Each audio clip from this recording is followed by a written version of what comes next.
you okay? Oh.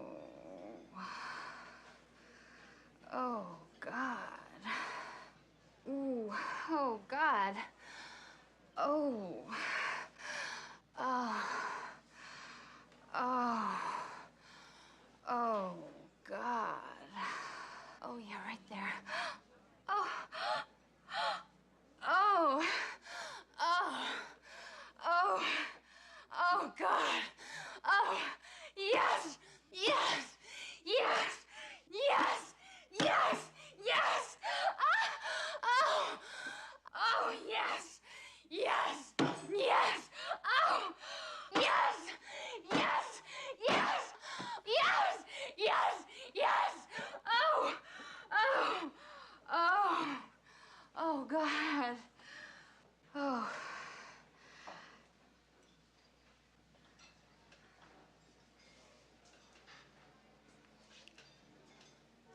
I'll have what she.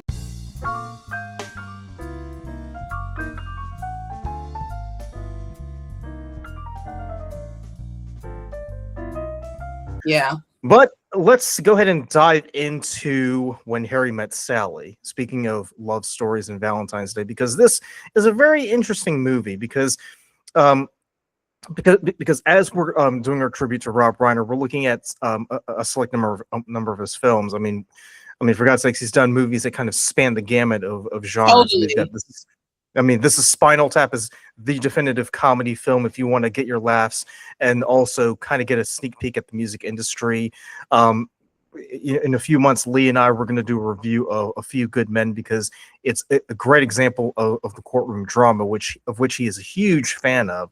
And then we'll be taking a look at other movies like Misery, The Princess Bride, that kind of stuff. But When Harry Met Sally, like, this is a movie that I'm very much familiar with, and for someone like me who has never seen it but has been familiar with it, it has a huge impact because obviously, the famous scene at Katz's Deli, and then the Yeah. famous catchphrase that comes after it, that kind of gets.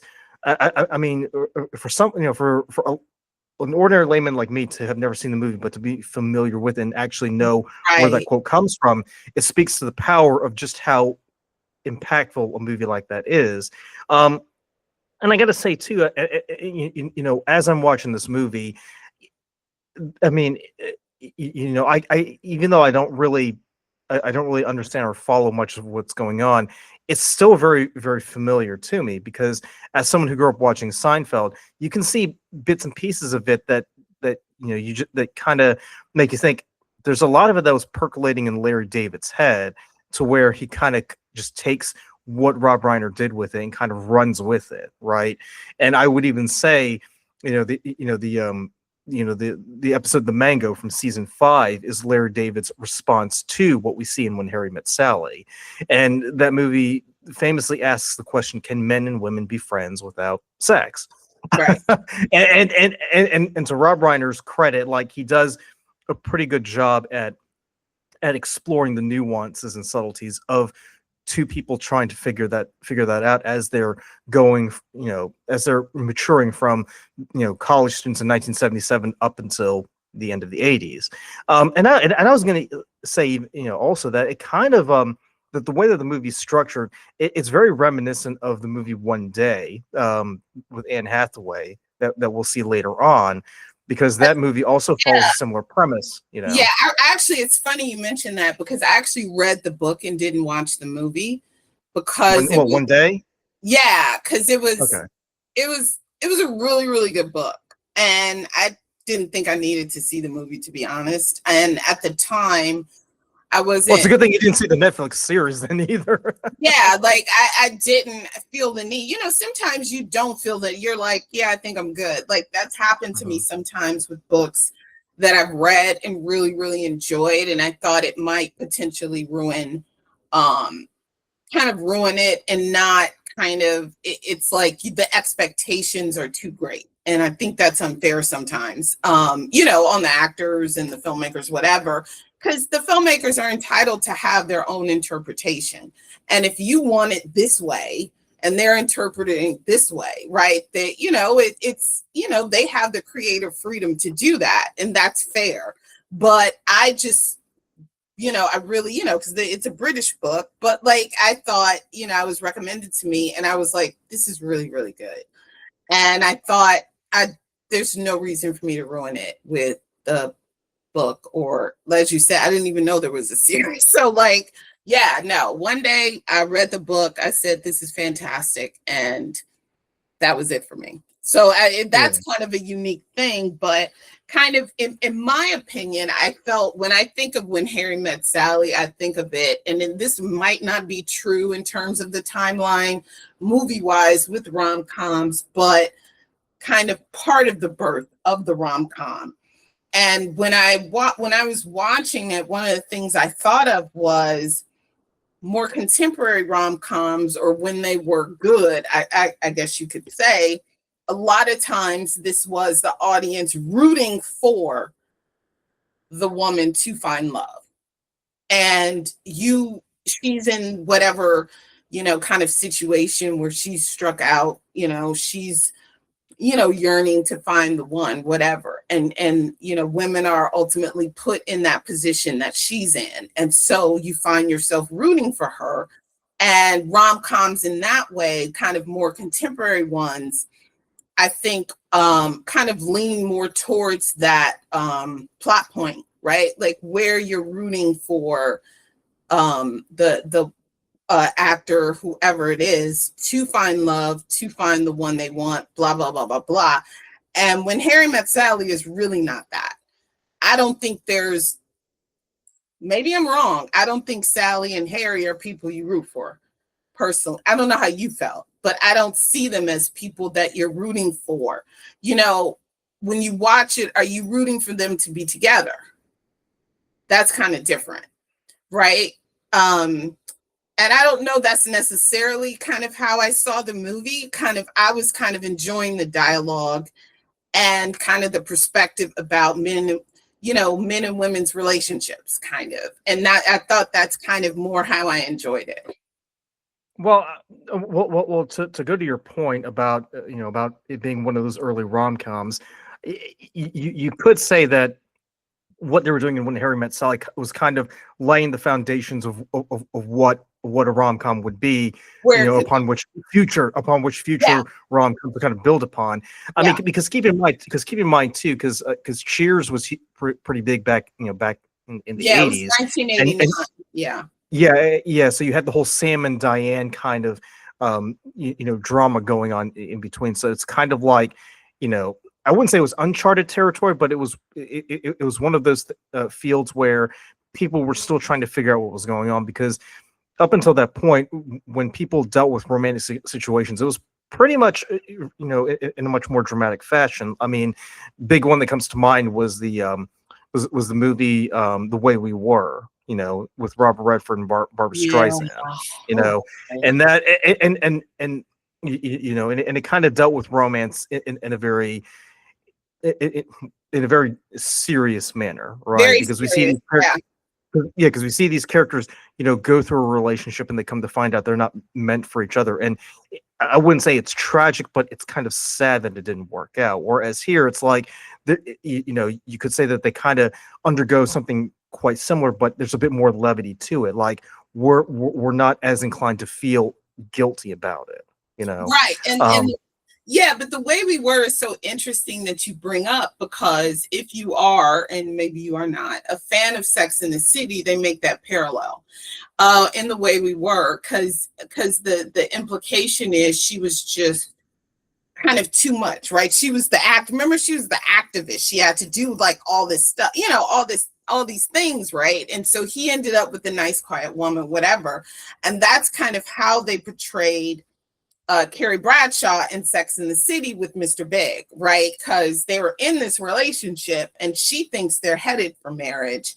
She found, they kind of do this kind of breakup. He ends up with Natasha, and she's this younger woman. And there's a point where she kind of confronts him and he's just like, well, she's just so, and you're so. And then it's like, and they kind of cut to this like wild horse kind of, bucking the the writer, and it's just like, some women are just too wild for men. Like it's almost too much. And in Sex and the City, that was more like, I would say celebrated, kind of like that's okay.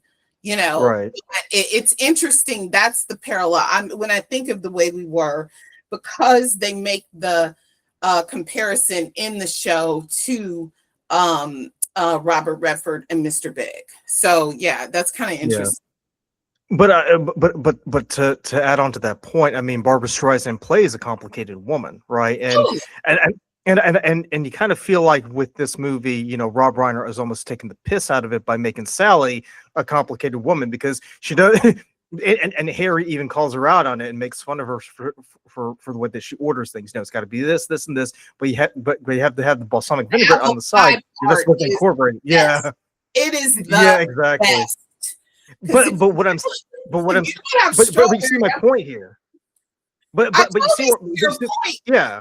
But what I find so fascinating about it, the movie, especially at the beginning, is kind of like his personality is so kind of outward and blunt, right? Like he calls her out a lot, right? Like, and she's defensive, right? And she's just like, oh my God, it's like she's never met someone like him. I think that's clear, that she's never met someone like him, and he gets under her skin, kind of, right? And I think about it, and the way that I think about that is when they go from University of Chicago to New York, he has a job, he's a political consultant, and then they fast forward 5 years later, she's in the relationship with Joe. As it happens, Harry knows Joe. But the interesting part is the way that, Harry is positioned, and Joe and Sally are kissing.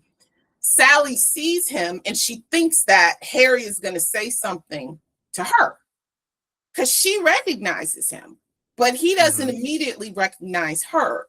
He recognizes Joe because he knows Joe. And I found that really interesting. And that's the part of kind of him, Harry to Sally, that is just like, how could you not know me? Right? Like, what, you didn't recognize me? We drove together for whatever hours. 17 hours, I think. Right? We drove together. You don't know me? And then like on the airplane, it like hits him. I think purposefully hits him when she's ordering, right, the Bloody Mary mix, right? Because she says what, a certain amount of tomato juice. She says 2 ounces of tomato juice, and then the Bloody Mary. And he's like, I know you, or something like that. Don't I know you, or something like that.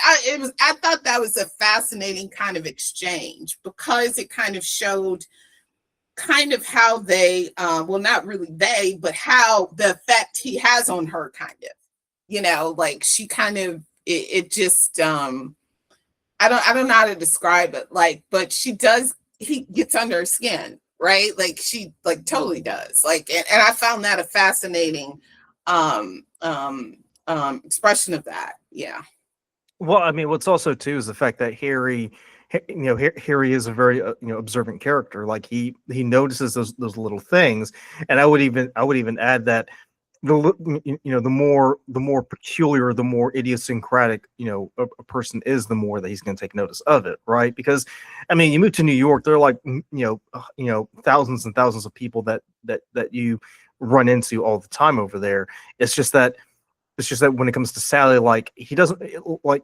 Well, obviously, as a guy, he knows that she's hot. Obviously, the hot blonde bombshell, attractive, right? But I also find it interesting, the fact that because as a guy, like that's pretty much all that you need to see is what you see at the surface level. But obviously, he goes a little bit further and notices that, like, he doesn't notice anything like something like, oh, you like to wear pink socks when it's cold or anything like that.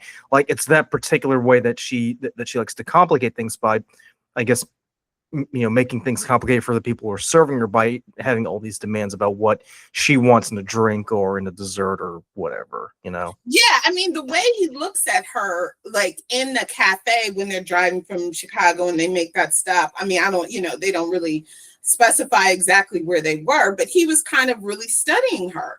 And the thing that I noticed was at that point, he's probably what, 22 at that point. He has all these theories at 22 about relationships. At that point, his I mean, but theories, that's typical though. I guess, but it's just interesting, like, cause and then he kind of challenges her on like her relationships and sex and things like that. And it's really unsettling to her, like that he's so open. Like he's just like, we're just chatting. And she's like, how dare you? Like it's really kind of an interesting illustration about like the way they show kind of the beginning of their kind of relationship. Like it makes him in her mind very memorable, I guess is what I would say. Yeah. But would you say, like, with that exchange, they're starting to develop, a friendship. It kind of, for me, it kind of comes off as Harry. If you're going to be friends with Harry, these are the kinds of questions you can expect from him. Yes. And these are the kind of answers or responses that he would expect in return. Because you see, because you remember when they're in the batting cage, they're just casually talking about sex and relationships, and there are kids in the background, and it doesn't phase Harry. Whereas Sally, to your point, she's a bit more guarded. I would even prudish. I think she's prudish. Yeah. Because she's very sheltered. Definitely, I mean, definitely prudish, definitely. Like, and I would definitely say she was like that. And I think that for Harry, like, if he didn't give her an answer that he would expect or doesn't believe, he challenges her on it, right? And that, I think, is especially when he was talking about, what was the name of the guy that she said she had great sex, whatever, with the last guy you had great sex with? Is that what he said? Yeah, like, yeah. He was like a nerd. Yeah, right. Name so and so. Come on. Yeah, tell me about that guy. Why aren't you with him now? Like it's so like it's a very interesting introduction to someone, for her, I guess, from her perspective, her not meeting anyone like that. And I think that's fair if she led a sheltered life and went to University of Chicago and maybe not really explore college life like some people do. That totally, yeah. He's like, whoa, who is this dude? Like, like you would totally think that. But but also too, we got to keep in mind that Harry, is very much, trying to put into practice this theory that men and women, can't be friends because sex always gets in the way, right? Oh, and he comes out and he just blatantly says, I find you very attractive, and even propositions her.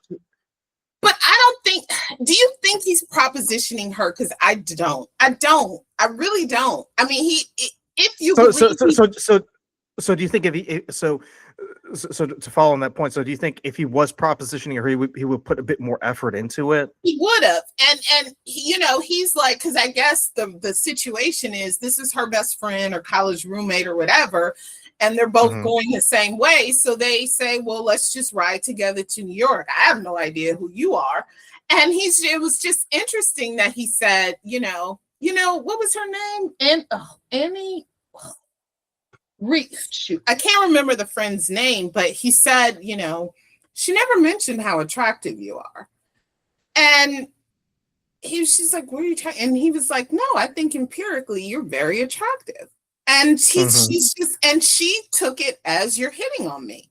He's just like, I'm stating the fact. What's the big deal? And I thought, that's how she took it, and he interpreted it completely differently. And yeah, so I found that kind of interesting, and then, you get into the men and women obviously can't be friends, and that part. And he said, even if, and you're like, what do you mean men and women can't be friends? Sex gets in the way. And she said, oh, because, woman's attractive. And he's like, even if she's not, which I thought was kind of fascinating. But yeah, like it's, yeah, I think that like initial relationship sparked something in her, not necessarily him, because 5 years later, he doesn't remember her. And he's like, were you this attractive at University of Chicago? He's like, I don't really? Is this, okay.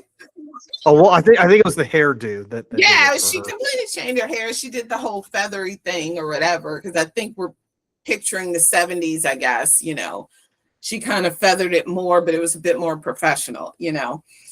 Yeah. But at this point, like, I think, you know, you're kind of in. This is kind of interesting because I think the dialogue in this film is so strong. You're like, okay, this is interesting, right? Especially kind of when they see each other again, and now he's changed his theory, right? Because now, if men and women, if they're in relationships, now they can be friends. But even Right, but yeah, go ahead. well, I was going to say too, because during that period, I mean, he does mature a little bit, and he does what most guys would in their 20s not really consider to be a wise move, and is he gets married, right? He was So engaged, so right? Yeah, right. So when he gets engaged and gets married, he undergoes that, and again, he's kind of thinking empirically to where he's like, well, this is my original premise. Now that I've undergone this situation here, does the original premise still hold up, or do I need to kind of readjust it based on my findings? right. I mean, it's kind of weird to look at Harry that way, but that's how it comes. That's how it comes off as, throughout the entire movie, and he maintains. That's fair. Right, but he maintains that up until the end, where he's like he just chucks everything into the oceans. Like, well, I'm just gonna dive right in. Damn the theories, damn all these findings. I'm just gonna give in, because at the end of the day, love can't be quantified or understood. It's just one of those things that you kind of just have to roll with it, which is ironic, because the way that Harry is, like, at the beginning of the movie, he's very much, I mean, he's very much like putting Sally under a microscope, and I kind of feel bad for her in the sense that she is being subjected to this kind of study, but but as the story progresses, Sally pretty much has things pretty much put together. Like, even if her life is going to hell in a handbasket, she's very much well put together. Whereas Harry, at certain points, he kind of has these outbursts. I'm like, okay, this is a bit weird. I did not see that coming from a guy like Harry. Well, like, I think that, for him, like, I don't know, for me, like, when you think about, like, always in films, you have these turning points with these characters, right? And, obviously for him, it was the divorce, right? Because he really, really, really had a hard time, because he's talking to his friend. And of course, it sticks out to me because the Giants are playing the Lions and I'm a Lions fan.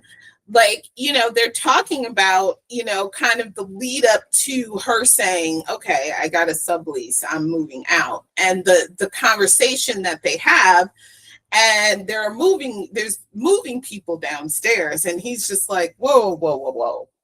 When did you call them? Like, when did you even schedule this? And then it's like, he comes to like this realization, and I don't know if they said it or he comes to it. It's like, did you ever love me? And that's where he starts to really doubt kind of himself. And to me, that would, like, kind of make you more insecure, right? Like, what was this? Like, did you love me? Like, what the hell? Like, what just happened here, right? And he completely, as someone who is way more emotionally expressive, right? He doesn't hold inside. It's just all the time he's venting, right? Like, he's just venting, like, all the time. And that's, of course, when he sees her, and she's, of course, broken up with Joe, and she's fine, of course, right? Because she's completely, emotionally stunted and keeps things in, and, they become friends. And it's kind of interesting kind of to see them as friends as they get, as they progress as friends. It kind of takes 10 years for that to happen from when they first met. So I guess essentially they were friends for 3 years officially, right? Yeah. But the friendship still works, but it's not, like, and we talked before, it's not exactly the parallel of, Jerry and Elaine, because Jerry and Elaine were in a relationship, but at the same time, it's kind of interesting to do the comparison, because as you mentioned with the Mango episode, the whole thing about, Sally and the orgasm, and she questions him about, how do you know they're not faking it? right? And this Right. is Elaine saying, you didn't know. Like, but you didn't know. And he's like, maybe they're all faking. And that to me is it's kind of an interesting parallel kind of to think about. And you think, well, is he questioning that? It's kind of interesting to look at that in the broader context of men and women, actual relationships. But yeah, but that's something kind of, you don't say that to somebody you're in a relationship with. You only say that when you're on the out, when you're friends, right? Like you don't say that to somebody you're in a relationship with. So yeah, because there has to be a level of comfort that you have in order to open up and express that. And I think with what and when we see what's going on with those two, they've learned to become comfortable with one another, right? Oh, yeah. Because what we see at the beginning of the movie, where they're forced to spend 18 hours driving from Chicago to New York, it's kind of like this forced containment where they kind of have to get used to each other because there's no other way around it. Whereas here it's more voluntary. It's like they seek each other out and they begin to open up to each other more and more, right? I will say what's quite interesting is the fact that as we're watching Harry and Sally interact with one another, we also get the parallel of them interacting with their friends and telling their respective friends what they think of each other, right? And I was going to say it was kind of interesting to see Carrie Fisher in a movie where she's not playing Princess Leia, so kudos to her. It's proof that Carrie Fisher can act and she doesn't have to wear the buns in order to be famous, I would say. What do you think about what I found interesting is, so like, Harry's best friend, I forget his name, but he's a writer, right? And then Carrie Fisher's character is in this long-term, relationship with a married man. And, Sally keeps it, he's not going to leave his wife, and he's like, I know. He bought, the credit card I saw. He bought, what did he buy her? Lingerie? It's like a nightgown or something. Yeah. Yeah. And I found that kind of interesting, like as a kind of, side plot, like the significance of that. Obviously she ends up being engaged to Harry's best friend, but I thought that was, that's his name. Yeah. But I thought that was kind of interesting because, like, if we go back and think about, their discussion with, Carrie Fisher's character and Sally and their other friend, that the marriage is the goal, right? And when do we start to panic, right? So it's still on their mind. It's not like, even though Sally has broken up with Joe and they both talk about we don't want marriage, she still sees it in her future. It's not something she's given up on, I think, Yeah, because when they're playing charades, she's drawing a picture of a baby, and to quote Elaine, that's one ugly baby. It's very telling about what Sally's goals are in life, right? And I can't remember. I don't know if it was her or her friend who said, when you get to your 30s, that's when you start panicking. If you haven't gotten married. That, and then she said, no, it's when she said the exact age. I think she said 30. Was it 36? It was like 36. 36 is when you worry. I think that's what she said. And so at that point, she was, what would we guess?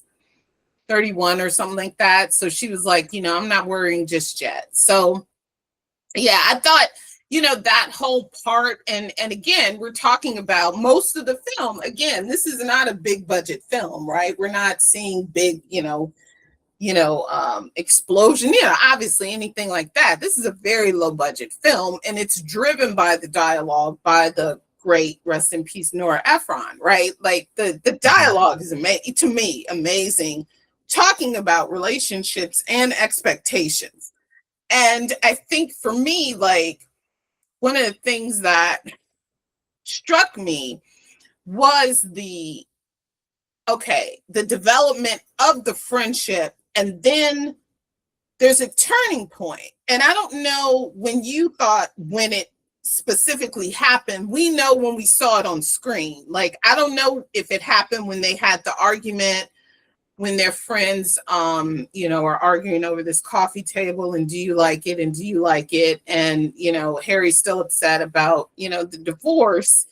But at that point, we know they're developing feelings for each other, right? Like, he's dating a woman who's younger than him. She's a pastry chef, I guess. And he, and his friend is like, oh, she's nice. And he's like, well, she doesn't even know what happened to Kennedy. I asked her about it, and she said, what was it? She said, who Kennedy? Oh, Ted Kennedy got shot. Yeah, she thought Ted Kennedy got shot. And he's like, oh, Sally's boyfriend is so tall and, whatever. And he's a little, what did he say? Stuffy? I don't know, something like that. And of course, what was interesting too is the fact that, it was the fact that I think they said like Harry's dating a pastry chef or something like that, and Sally's like, yeah, Harry doesn't like chocolates. I'm like, okay, like she really knows his likes and dislikes. Right. At that point, it's clear, like, that's the thing about their friendship that I find also very interesting, because it is on the level of Jerry and Elaine. Jerry and Elaine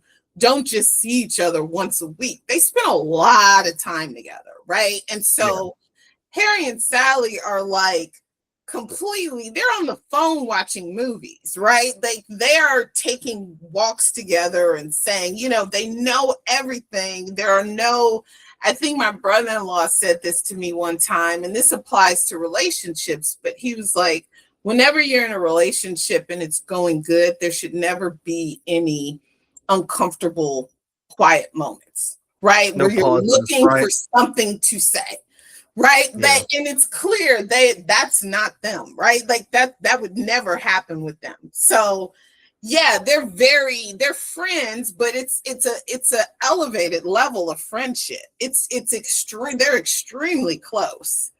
And Yeah, I mean, I guess, I guess, yeah, I was gonna say, like, I guess another way you could sort of phrase it is they're friends, but he's beyond the friend zone, right? Yes. Like, yeah, very intimate. Yeah, exactly.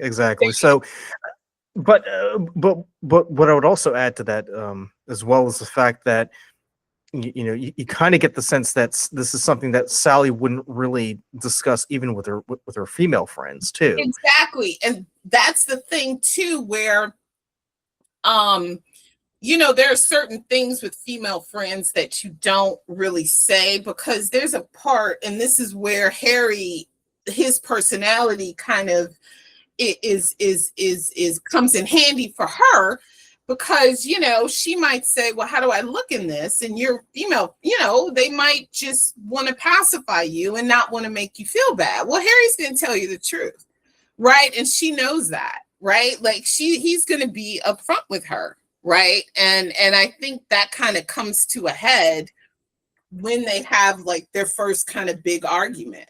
And he calls her out. She's just like, because he's venting about the divorce, and she's just like, you just so emotional about everything, venting about everybody. And he's like, well, that's better than what you're doing, like, and they have this, and it really doesn't last long. But there is that recognition about their personalities, but that they've reached that closeness, interestingly enough, and that it's kind of more because it's like, I don't want to argue with you. I'm sorry. Like it's a burst of an argument, and it's over like that. And then they hug, you know what I mean? And that's what's so interesting and slightly maddening about the film, I think, because I'm like, when you think about kind of, I don't know if you want to do kind of just go ahead and do the timeline, where, he calls her emotionally stunted, and she admits, look, I hold things in and everything. You never really mourned over Joe. And then we find out Joe is getting married to his assistant. So obviously somebody younger. And the first thing he says is, I'm coming over, which is like, what? Like, I wouldn't even ask my friends to do that, like my female friends to do that. Like, I don't even think they would. Like, like, Yeah, because it's late at night too, isn't it? I mean, like, I'm coming over. We're all coming over and bringing wine, right? Like, that's closeness, right? And it was interesting that, and I don't know if you noticed this, Luca, that the first thing, when he's comforting her, he kisses her on the lips, not the cheek. Did you catch that? Did that seem interesting to you? I mean, I mean, there are two ways that you can look at this, right? I mean, one way is, she's in a vulnerable spot. She's a pretty good looking woman. Yeah. He's been working this bit for quite a while. He's got the opening, right? That's the cynical way of looking at it. Right. The other way of looking at it is he genuinely, they've grown this close and he genuinely cares about her and he wants to comfort her. And as a man, the best way to comfort someone is to kiss them, right?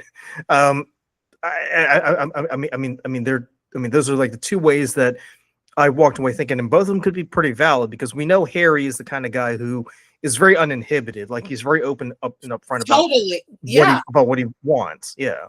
And the thing is that I found so amazing about that whole kind of 10-minute, scene, like, from start to finish, was that I think it was attractive to him how vulnerable she was in that moment, because we hadn't seen that up to that point, and I assume he hadn't either. And I think that was attractive, that he could be the one to comfort her. And I think that was attractive and maybe sexy to, you know what I mean? I actually think so. And it's kind of like a turn on for him. Yeah, I think it was. And it was kind of inevitable that they kind of would have sex. And then we see that to me, obviously the orgasm scene is probably the most infamous, but like the scene where she's smiling and his face is like, oh my fucking God, what just happened? Well, let me ask you this then, because because up until that point, Harry kind of calls her out for being, closed and very internalizes everything and isn't very open like he is. When he finally sees her in that vulnerable state where she finally lets everything out.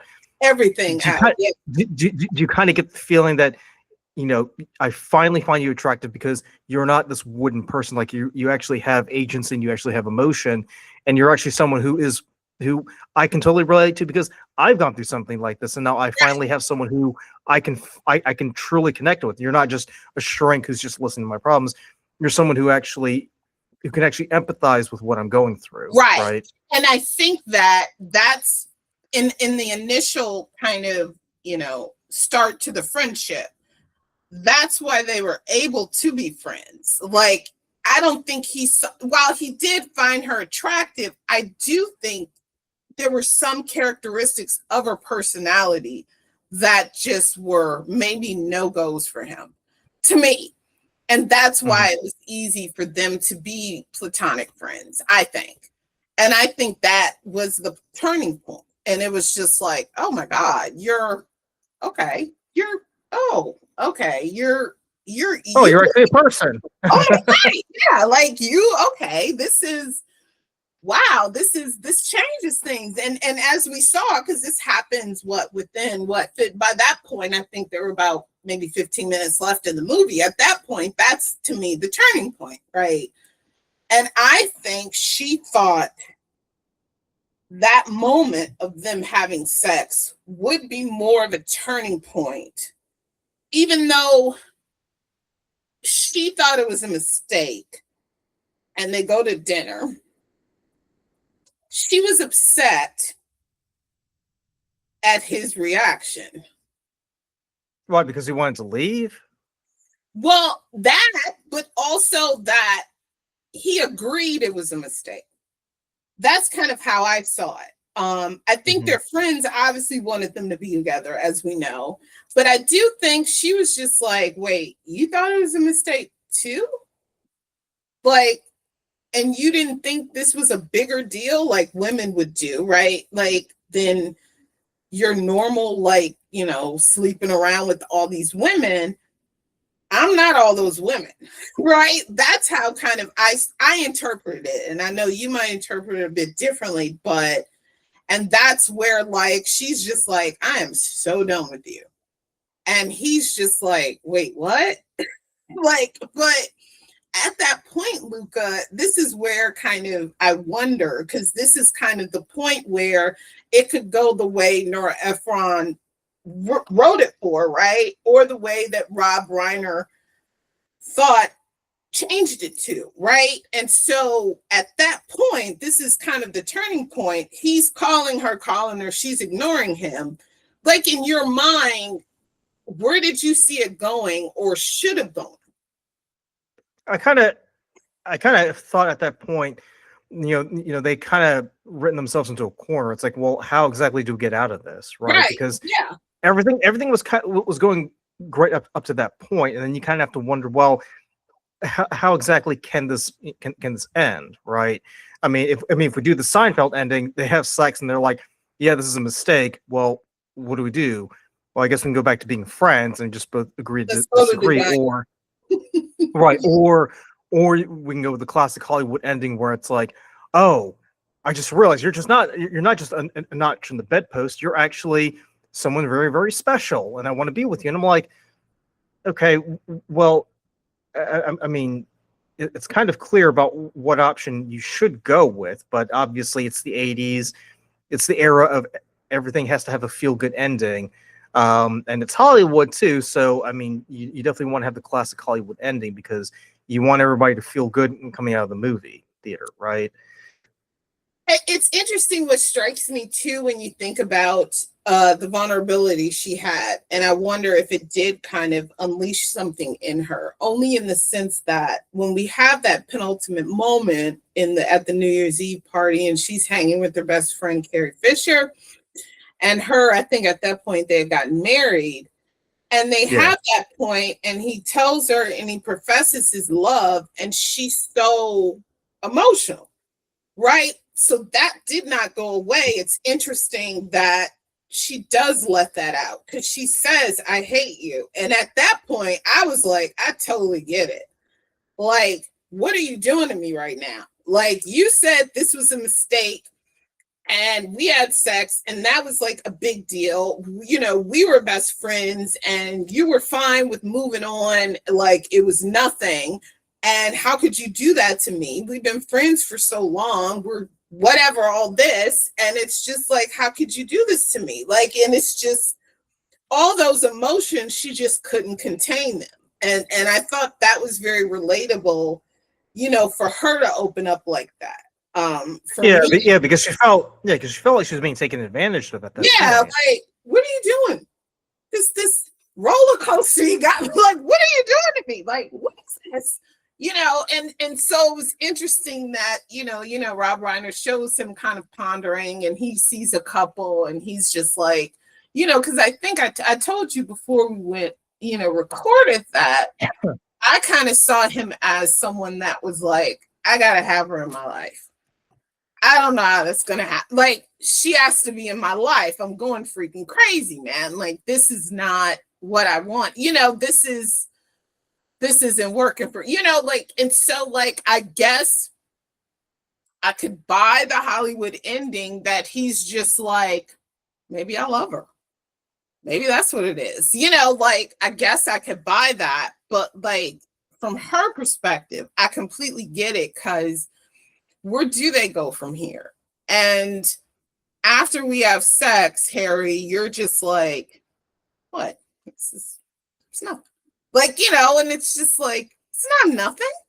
What are you talking about? Like, and it's yeah. So I wrestled with that a lot. Whether I mean, well, I was gonna say, like, especially given how the movie ends anyway, it's you kind of have to wonder, well, they thought it was a mistake initially, so how exactly did they get over that to where they can reconcile? Right. Like, how do you reconcile that? And so to me, her emotions were so valid. Like, they were so valid. Like, you don't do that to people, Harry. You know, like, that was very, very valid. But you know, it's still a great movie.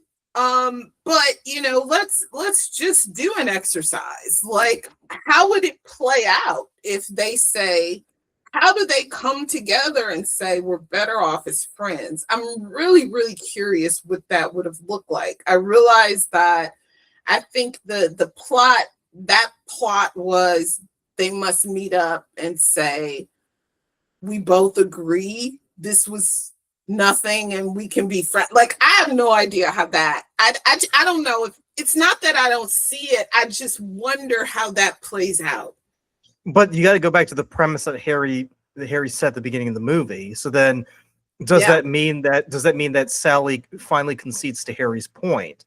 She's right. like, yeah, like this actually happened, and yeah, it took 13 years, but I come to the realization that you're absolutely right on this matter. Yeah, it changes things. And I mean, I guess you're right. Like, it would have to be some version of that. But like, I'm okay. God, I wrestled with it all day. I gotta tell you, I watched it early this morning, like second time this weekend, and I really wrestled with that ending and whether it was believable from Harry's side, because Sally's side, I totally get you, girl.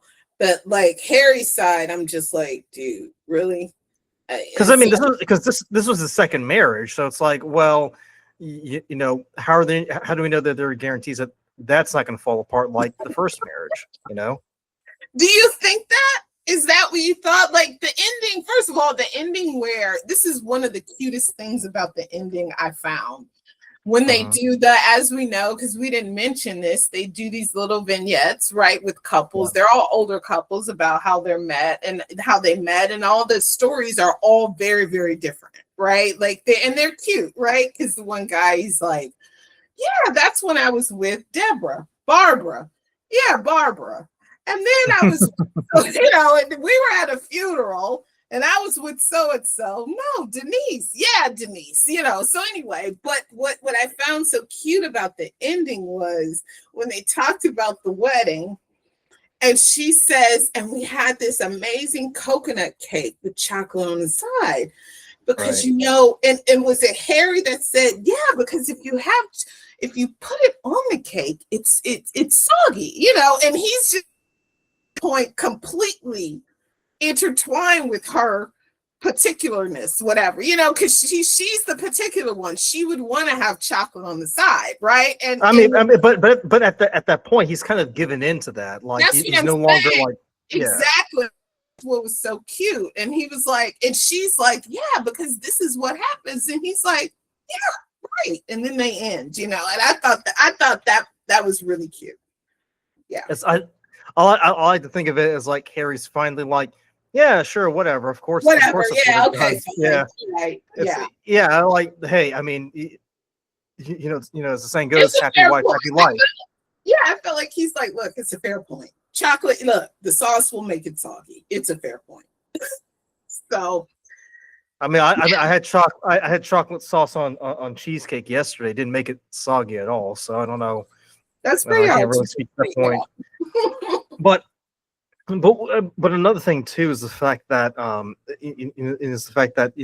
Harry is very much, he starts off the movie as very much trying to be objective, right? He's trying to like just say this is a statement of fact that men and women can't be friends because of sex, because it gets in the way of everything.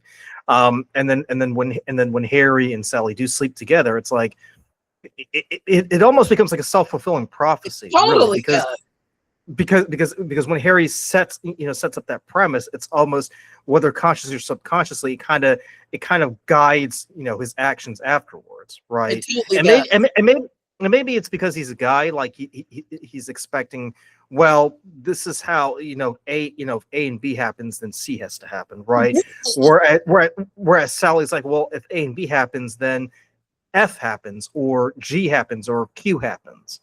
Right.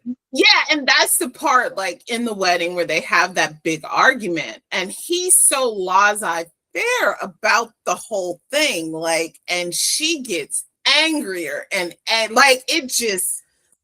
But to be fair to Harry, though, I mean, we are talking about a guy who's done that song and dance before. Yeah. Yeah. So in a sense, well, at least from my perspective, you can sort of, overlook that, or at least kind of forgive him for that, because he knows exactly what it's like, whereas Sally has never been through that, right? She's fantasized about it, but she's actually never actually taken the plunge, as it were. She hasn't taken the plunge, but at the same time, I think if we believe what Harry believes about his marriage with Helen, does he believe it was a farce? And is he now like, F getting married again, right? If you're not going to love me. But I don't know.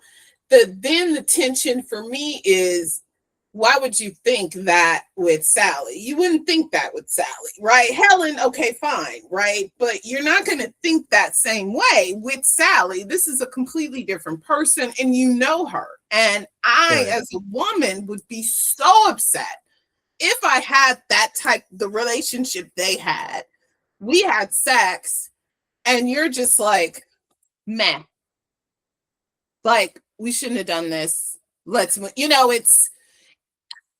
It's hard, but again, this is getting into the male-female tendencies where the view towards sex is different. And Sally even mentions that, oh, I'm sorry, I don't sleep. What did she say to him? Are there any, you're gonna have to move to New Jersey, are there any other women, because you've slept with so many damn women in New York City? I'm so sorry. He asked her, well, who have you slept with since Joe? I'm so sorry that I have to be in love to have sex, right? Like, so yeah, that does kind of get into the more Seinfeld-esque, right? Like the male-female kind of separation and outlook and viewpoint. Like, that's kind of where the separation is there.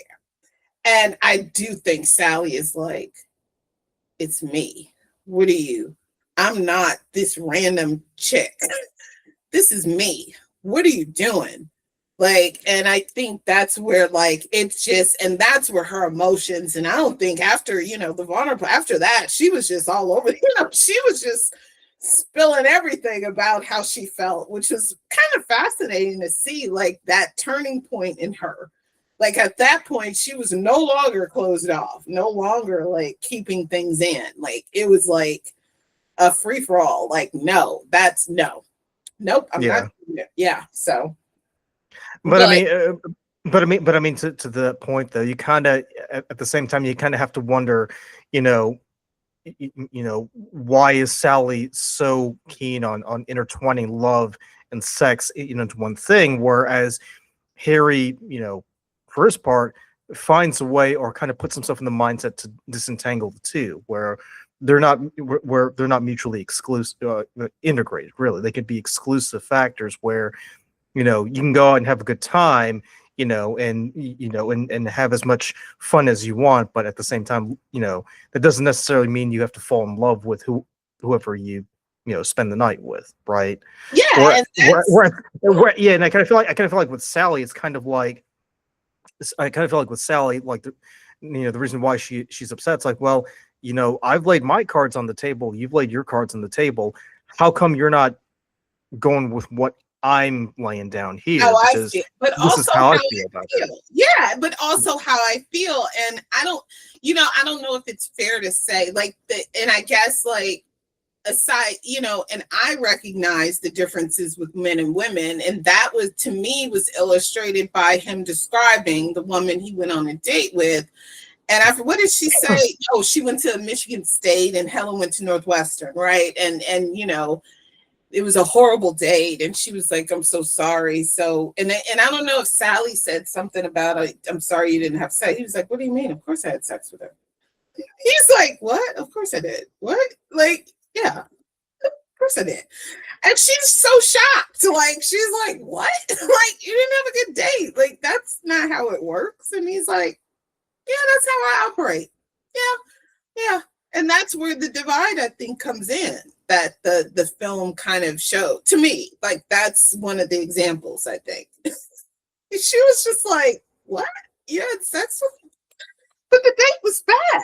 He's like, yeah, and yeah, anyway, but yeah, but that's where the comedy comes from, though, is the fact that you've got, is that you've got these two individuals who are basically trying to force each other to see each other's views and just say, hey, Yes. that is the view to follow, rather than just having these two views kind of coexist. Because Sally's like, well, obviously, you met the girl, surely you must love her, surely you want to, take it to the next level. Where Harry's like, well, what's wrong with spreading your seed out, sowing Yeah. your wild oats? Yeah. I What's mean, the big deal? Yeah. yeah, No, exactly. totally. And that's another thing that the film is really good at in the dialogue, I think. And it's, subtle at times, but reflectively, you kind of notice that, the differences with men and women.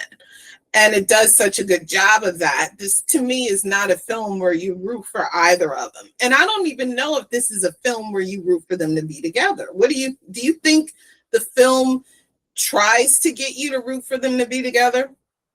I think it's more of like, if if you're a woman, you could sort of, see things from Sally's point of view and just say, hey, I totally get it.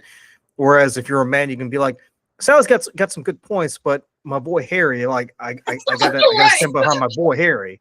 Harry is Harry. That's a man. I mean, come on, we're men. Like that sort of Yeah, thing. yeah, and it's and look, I'm not here to cast aspersions or anything like that. I mean, I totally get where Sally's coming from. Like, if I was in that position of that mindset, I would be upset too, because it's like, well, you spend all this time with me, you tell me all these things, and you kind of open yourself up.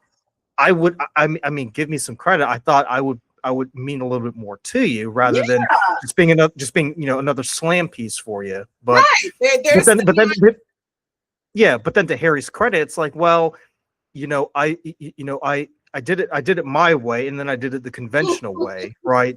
In marriage, the conventional way didn't work, so I'm going to go back to the way I did it, because at least then I can't get hurt. It's kind of like, you do the thing, and then that's it.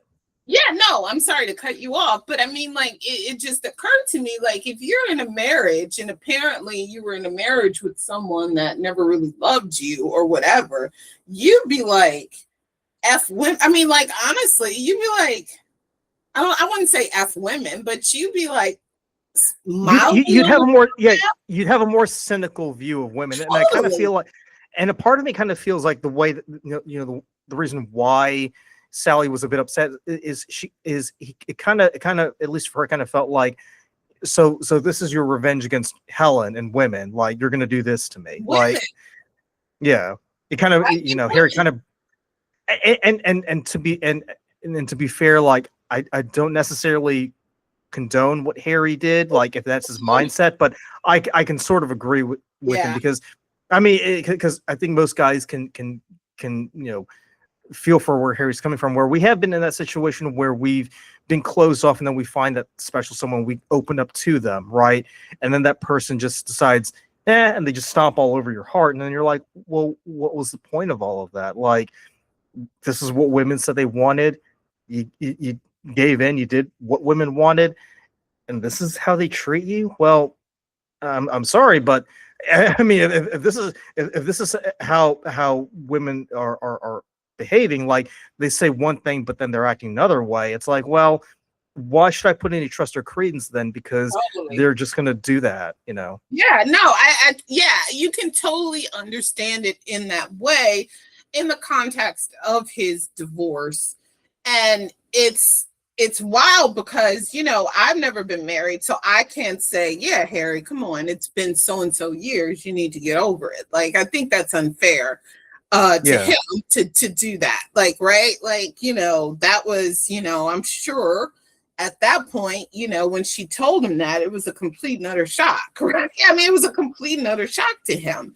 Like, so, like, for him, it was just like, wait, what the hell did I, what was the last 5 years for? Like, what, so yeah, no, I totally get that. And yeah. So the other part of it that I found interesting, just looking at Sally, she's talking to her friends about, okay, I'm fine where I am. I'm looking for love, right? Like, at the time with Joe, marriage wasn't in the cards. But for her, it was a blow, ego-wise, that, oh, he just didn't want to marry me, right? Like, and that kind of realization for her. I thought that was kind of interesting, only in the respective, like, she didn't really talk about, oh, I'm gonna find, I'm looking for a guy and I can't wait to get married. Like, she talked about like the warning sign, or the warning age, right, where you're in trouble. It was more kind of casual, kind of the way she even discussed it. Like, it wasn't like, and she was with people, but not in a rush.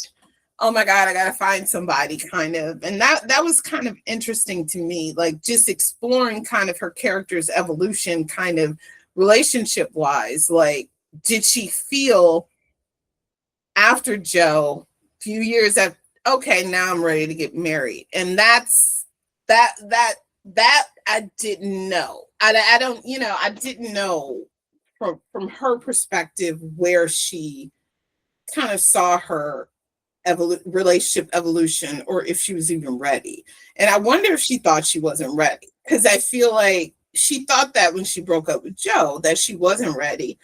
She unfortunately thought, she thought, because I guess my thing is, if you aren't ready and he wasn't ready, that doesn't mean he will never ever be ready.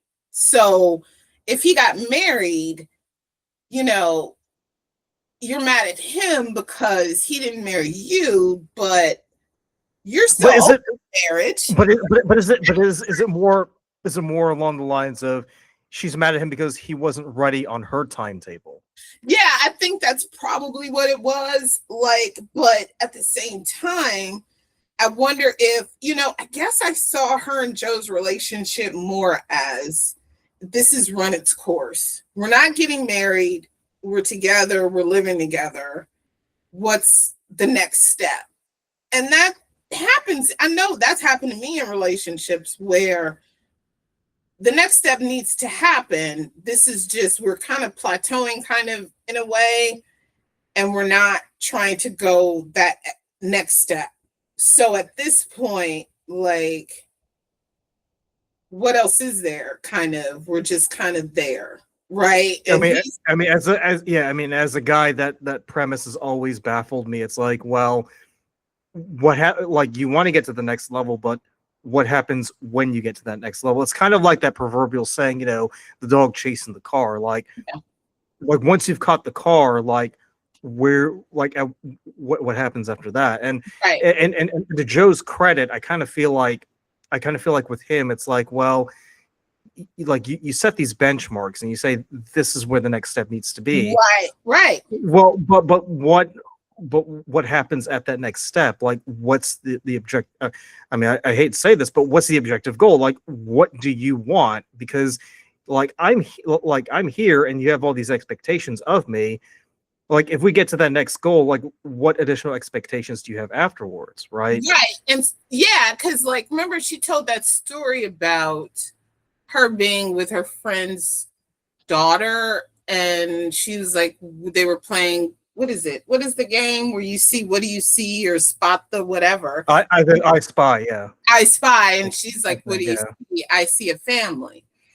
And that struck her, because she said, like, Joe, you said, well, if we get married and have kids, we're not going to be able to go to France at a moment's notice or have sex on the tile. And she's like, but we never do that. So so you're not losing anything then, right? Like, so what are we? So what exactly are we doing? So at that point, I guess she's like, what are we doing?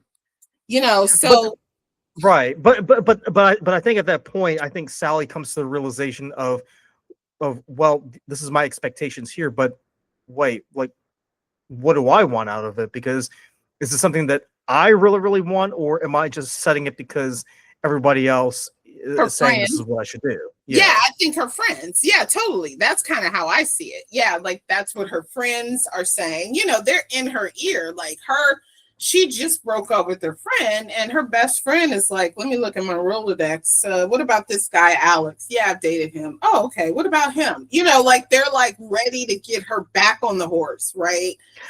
but it's so ironic because Sally kind of berates and harangues Harry for that callousness, and here Marie is pretty much doing the same thing, albeit with a Rolodex, but it's still the same way. It's like, well, in terms of your thinking, it's not really too dissimilar, you know?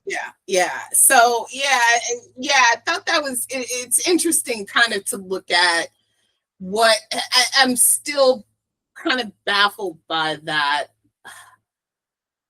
Joe relationship, kind of. I don't know. I know that if you're with someone and for whatever reason you've plateaued and there's nothing left to give, let's say, you know what, at that point it's 3 years later, I guess, and they're now married, you are hurt for different reasons. I don't know if you're, I don't know. I'm still struggling with that one, because I'm like, are you hurt because I guess you're hurt because it's like similar to her saying it's a mistake when they had sex and her agreeing it was a mistake. She didn't want him to say that. And I think she probably wanted Joe to want her, even if maybe she didn't necessarily want. That's kind of how I reconcile that. Maybe. So hold on. So when you say that, are you implying that, she still wanted, to be with Joe? She wanted Joe in her life, or it's kind of like, No. She didn't want what happened with Joe to happen with her and Harry. Like what? No, I think she wanted Joe to want to get married. Meaning she wanted him to propose, kind of in the same way that she wanted Harry to want more after they had sex. And it upset, and I think take it to the next level. Thing, more of an ego. I guess it's more of an ego thing, because that's the only way I can reconcile her being upset that he would get married. Let's say it's someone younger. I think that part is irrelevant, because she says, I think it's totally relevant. Okay, fine. But she says he just didn't want to marry me. But if we understand what you said, she wasn't ready to get married, but she wanted him to want to marry her. Well, either that or she wanted Joe to kind of, at least, put out the promise or the prospect that will happen. Exactly. Yeah, exactly. That, yeah. But then it goes back. But then it goes back to what I was saying earlier. It sounds like even if so let's put it this way. So let's say, for instance, that Joe said, Sally, I do like you. I do want to be with you, but I want to give us a little bit more time. I still think Sally would have reacted, the way that she did, because she probably would have said, well, is it me? Because, I want to do this right now. This is the timetable that I have planned out. Because again, you remember she said, 36 is like the age when you start to panic. Yeah, at that point, you kind of, 31. Yeah. Okay. Yeah. Yeah, because at that point it's like, well, I would even take it a step further and say Sally, wanted Joe to do this, but he needs to do it on her timetable. Like, yeah, it's great that you promised that, yeah, we will be together, but can you pick up the pace a little bit, because I'm not getting any younger, Yeah, that's the part that I'm struggling with. Again, I'm torn. And I see your point, but I don't see it as her necessarily wanting to get married at that time. And I think she wanted him to want to marry her. He didn't. And that hurt. And all else fails, we can just chalk it down to biology, really, because because you think about it, he goes for the young secretary. I mean, at the end of the day, I mean, to your point, it's an ego thing. Joe says, hey, look at me, I got this hot, hot young piece of ass. Yeah. I got this. I got the newer model. I got the younger model. Really. Yeah. I got the. Yeah, it's an ego thing. I mean, like if you have any type of ego, I mean, come on. Of course, Sally. I'm sure Sally thinks she's attractive or recognizes that she is, and believes she's a catch. And Harry, you have sex with me. Like, I'm good. What's wrong with me? And you have sex with me, and you're just like, nah. All right. Well, Whatever. well, you could also like chalk it down to the fact that that maybe Joe was familiar with her idiosyncrasies and thought, this I is know, not I'm really not for me. doing it. Yeah, I'm not doing it. I don't know how I feel about chocolate on the side. I kind of like having my chocolate on the cake, if you don't mind. Thank you very much. But remember what he said at the airport? That it stuck out to me because I was like, that was such an odd thing to say. Remember, he said she was talking about when she met Harry, and he was just like, well, what do you think? Do you think men and women can't be friends? And he was like, oh, I don't know. Well, what do you think? Should I like his answer was more, what do you think I should think? Like, and I thought that was so interesting.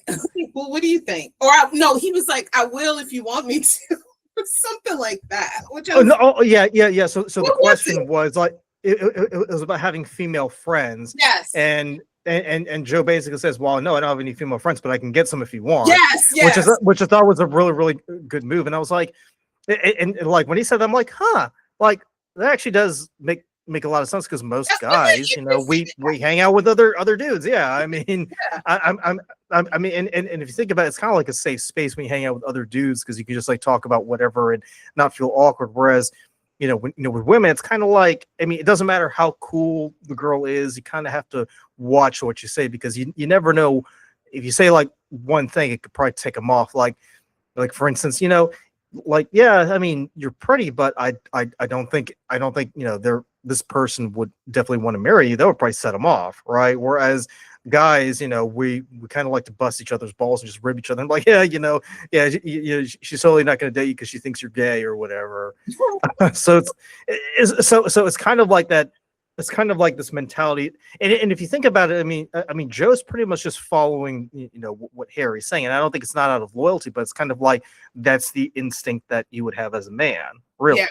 Yeah. So I, and the one thing that kind of irritated me about Sally is the fact that I kind of get the feeling like she just couldn't wrap her head around the fact that that Harry thinks this way.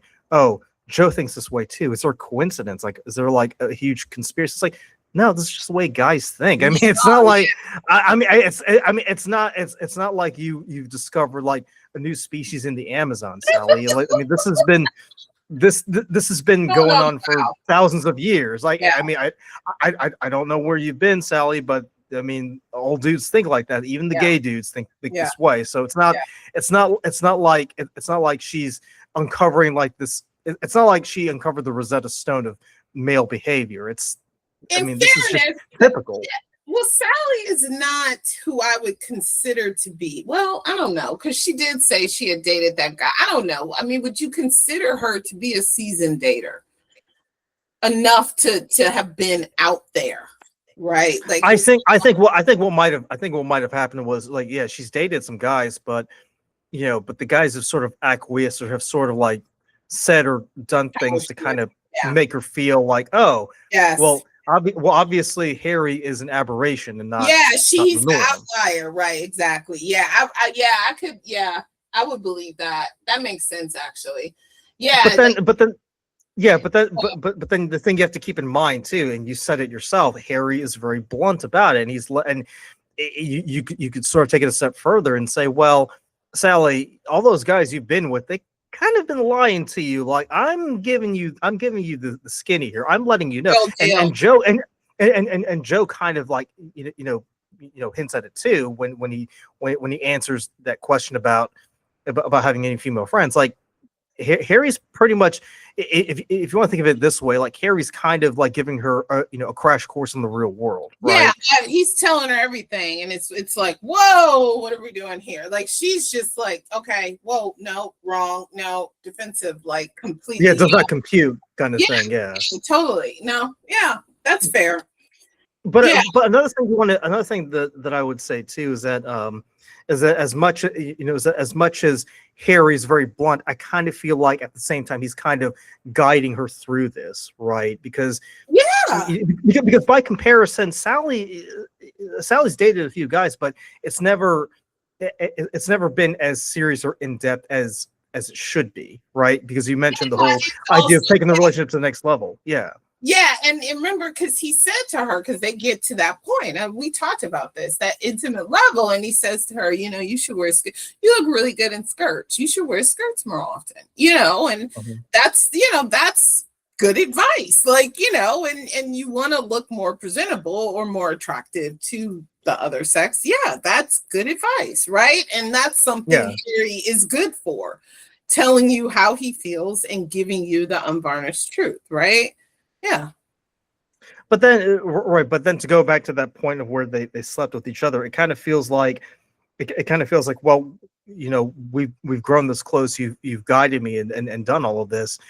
She kind of feels betrayed because it's like, well, you've shown me the ropes and told me what to look for, and now you're doing this to me of all people. It's Like, I would at least like this to be done by someone else. yeah, it's totally, there's so many reasons why she would be mad. Like, that's another Mhm. one. Like, there's so many reasons why she would be mad. And like, she was mad. Like, she ignored his calls and she's like, I hate you. I freaking hate you.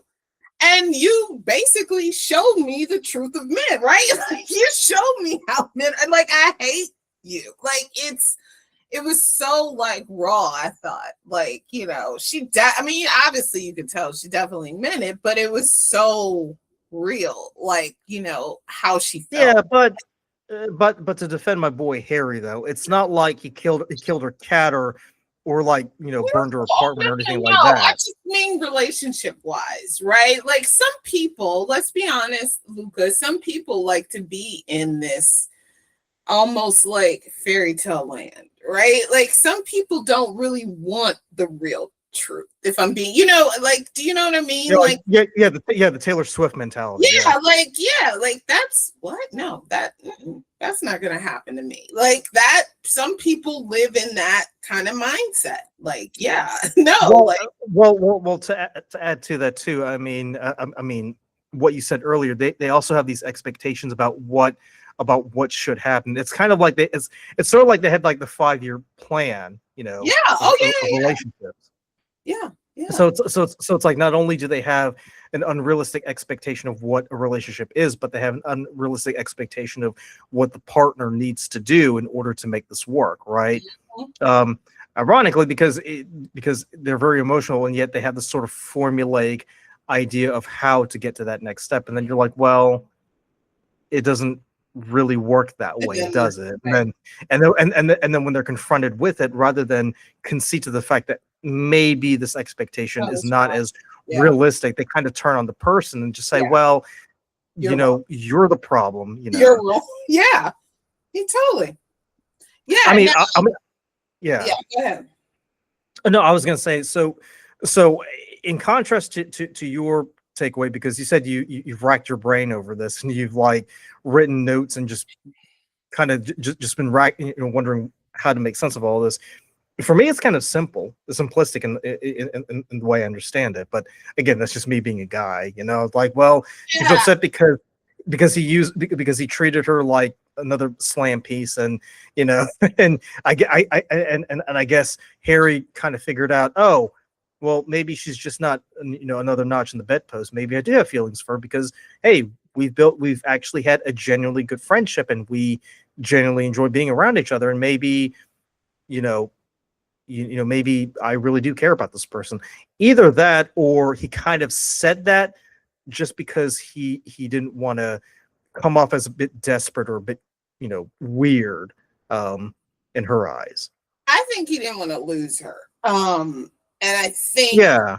there I was mean, a but that's the overall objective. Is overall, he right? wants to keep what he But had. I'm Yeah. saying that in the general sense, not in the I have to have you, we need to elope kind of thing. But I think the relationship at that point had become one of the most important, probably, relationships in his life.